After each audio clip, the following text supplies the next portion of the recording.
Olá, estudantes do segundo ano do ensino médio. Eu espero que vocês estejam bem, né? Nós estamos, então, iniciando aí mais uma semana de aulas, já no nosso quarto bimestre, né? Chegando aí na metade, reta final praticamente. E, como vocês sabem, nós continuamos, então, com as nossas aulas remotas, né? Aí devido à questão da pandemia do coronavírus. E também, como vocês já sabem, nós sempre iniciamos a nossa aula com o momento do pós-aula, onde a gente então faz a correção das atividades referentes às aulas anteriores, né, as aulas da semana passada. E nós estamos, só recapitulando, nós estamos estudando o reino animalia, né? Estamos quase acabando de estudar os invertebrados e depois a gente ainda vai estudar a parte dos vertebrados rapidamente, né? E a gente trabalhou um pouquinho do grupo dos artrópodes, né? Que tinha lá os insetos, tinha os crustáceos, tinha os aracnídeos, né? Os diplópodes e os quilópodes. Então a gente viu um pouquinho das características gerais desse grupo, que é o maior representante aí do reino animal, né? Em termos de espécies, certo? Só de insetos nós temos mais de 1 milhão de espécies. E depois da nossa aula, né, eu deixei com vocês 5 atividades que nós estaremos fazendo a correção agora. Então verifiquem no caderno de vocês se está tudo ok. Caso seja necessário, acrescentem alguma informação nas respostas. Se estiver errado, vocês corrigem. E se ainda ficar alguma dúvida, algum questionamento sobre as atividades ou sobre essa temática, vocês podem estar entrando em contato comigo no particular, né, através do WhatsApp, que eu estarei atendendo a cada um de vocês, tá ok? Então vamos lá começar a nossa correção. Então a pergunta de número 1 diz o seguinte: quais são as 4 classificações, né, os subfilos dos artrópodes? Cite um exemplo. Então nós temos ali 4 subfilos, né, falando atualmente, tem alguns que já foram extintos, mas nós temos 4 subfilos que são mais importantes, né, que tem mais representantes. Então nós vamos ter lá, né, que esses 4 subfilos vão ser, então, o crustácea, o hexápoda, o quelicerata e o miriápode, né, ou miriápoda. E nós vamos ter ali como representante, né, no caso do crustáceo, eu não coloquei todos, tá? Coloquei só alguns representantes mais importantes, mais comuns de aparecer em vestibular, mas existem outros. Então, no crustáceo, nós temos os crustáceos, né? Então vai ter as lagostas, os caranguejos, os camarões, entre outros, né? O tatuzinho de jardim também entra aqui. Lá no hexápoda, nós temos o grupo dos insetos, tá? Uma grande variedade de insetos, mais de 1 milhão de espécies já descritas. No quelicerata, nós vamos ter, então, os quelicerados, né? Que vão ser as aranhas, os escorpiões, carrapatos, entre outros, tá? Cuidado para não confundir. Inseto tem 3 pares de pata, né? São 6 patas. E os quelicerados têm 4 pares de patas. Então, vão ser ali, no caso, 8 patinhas. Crustáceos geralmente são 5 pares, são 10 patas. E os miriápodes ali são uma quantidade bastante grande de patas, né? Variando aí bastante em termos de quantidade, mas é um quantitativo grande. Então nós vamos ter as centopeias, que é a classe quilópoda, e os piolhos de cobra, que vai ser a classe diplópoda, tá? Então é um grupo bastante grande, por isso que existe esses subfilos, tá? Para ficar melhor dividido. Pergunta de número 2. Cite uma vantagem e uma desvantagem do exoesqueleto para os artrópodes. Então, primeira coisa, né, só relembrando, o exoesqueleto, esse exo vem de externo, vem de fora. Esqueleto, né, da estrutura de sustentação. Então, os artrópodes, eles apresentam um esqueleto externo, né, diferente do esqueleto humano, que é um endoesqueleto, que é um esqueleto interno. E esse exoesqueleto, então, ele serve ali, né, falando em relação à vantagem, para dar sustentação e também para proteger o artrópode. Ele é feito de uma substância chamada de quitina, né, que confere essa sustentação e essa proteção. Por outro lado, nós vamos ter a desvantagem que ela é bastante grande. Esse exoesqueleto ele não acompanha o crescimento do artrópode. Então, ele não cresce. Então, periodicamente, o animal precisa passar por um processo chamado de muda ou equidise, né, que vai fazer com que ele tenha uma troca, ele abandone esse esqueleto e um novo é formado. E isso acaba limitando o crescimento, né, sendo uma desvantagem. Fora que durante esse processo, né, dessa troca desses esqueletos, o artrópode acaba ficando ali, né, mais vulnerável ao ataque, por exemplo, de um predador. Então isso acaba sendo um fator limitante, acaba sendo um fator negativo. E daí aqui entra aquela questão da cigarra, né, que o pessoal fala que tem o mito aí popular que a pessoa fala que ela canta até ela estourar, e aquela casquinha fica porque ela estourou. E isso é mentira, vocês não podem mais errar essa informação.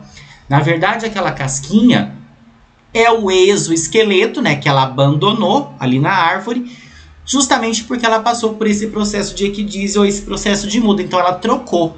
Na verdade, ela passou por um processo de crescimento. Ela não cantou até estourar, tá certo?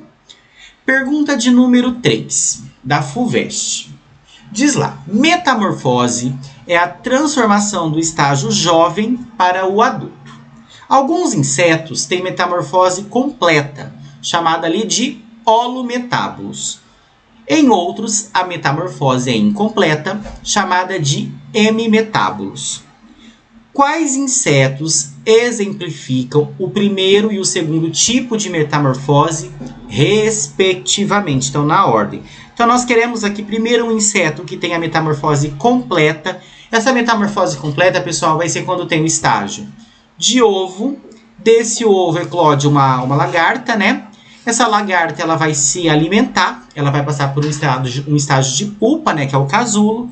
E desse casulo nós vamos ter a liberação do animal adulto, completamente diferente do caso ali do inicial, que era uma larva, né?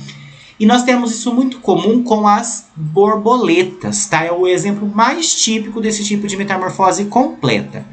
Na hemimetábulo, né, nós vamos ter que o animal, que o inseto, ele vai passar por algumas pequenas mudanças. Então, essas pequenas mudanças pode ser o desenvolvimento da antena, pode ser o crescimento de uma asa, mas nós não reparamos uma diferença absurdamente grande do estágio jovem para o estágio adulto. Então, nós queremos um exemplo de metamorfose completa e um de metamorfose incompleta, tá certo? Então, como eu já falei para vocês, a completa, a mais comum é a borboleta, mas existem outros, mariposa também paz, por exemplo.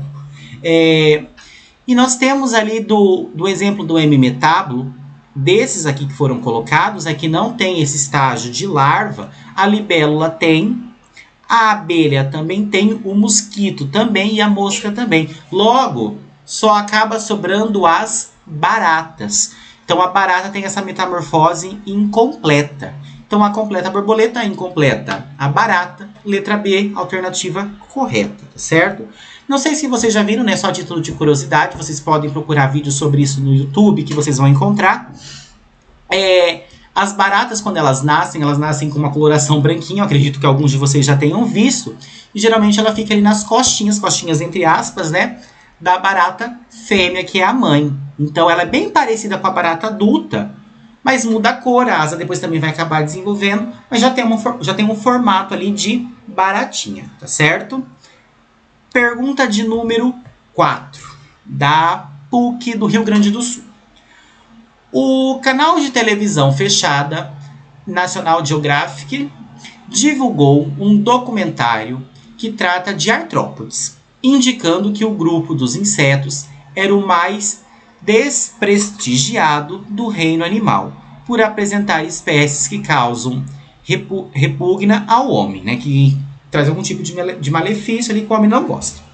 Dos exemplares relacionados abaixo, o único a não ser apresentado no documentário, por tratar-se de um aracnídeo ao invés de inseto, é. Então nós temos aqui, gente, isso aqui é uma pegadinha muito grande, é muito fácil de errar no vestibular.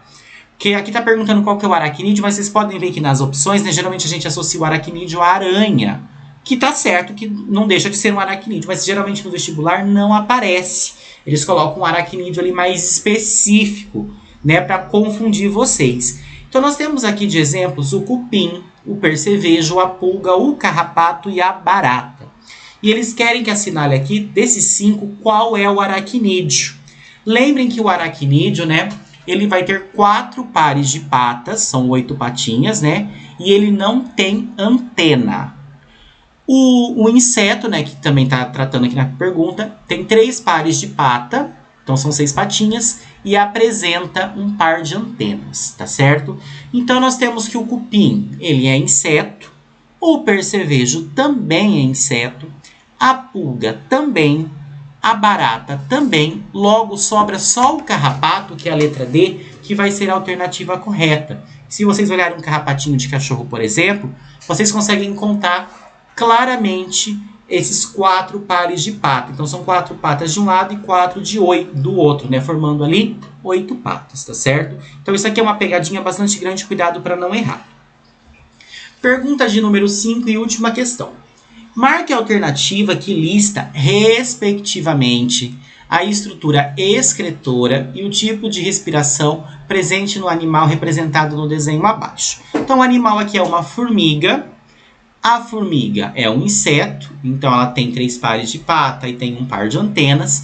E eles querem, então, das alternativas, qual que é a estrutura excretora e qual que é o tipo de respiração. Nós vimos, né, que os insetos, eles excretam através dos túbulos de Malpighi. E que a respiração dos insetos, né, ela vai ser do tipo traqueal.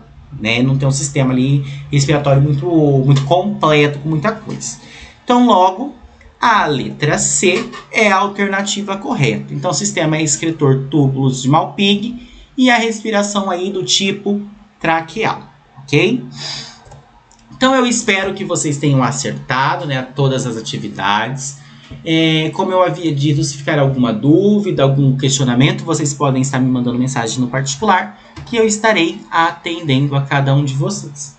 Do mais, tenham uma excelente semana, bons estudos e até logo. Tchau, tchau!